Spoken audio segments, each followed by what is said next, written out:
Miki! Ma hakkasin juba muretsema. Kes ta on? Pole aimugi. Ma arvan, et ta on võlur. Või siis ingel.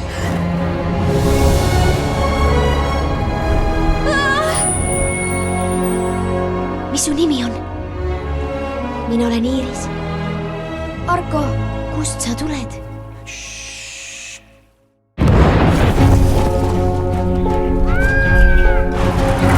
Me ei saa siia jääda. Minu Miki. Äkki ma tulen sinuga kaasa? See pole võimalik. Mu ülikonna küljes oli teemant. Ilma selleta ei pääse ma koju.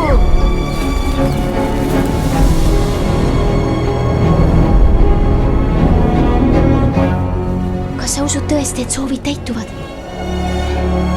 Nagu muinasjuttudes.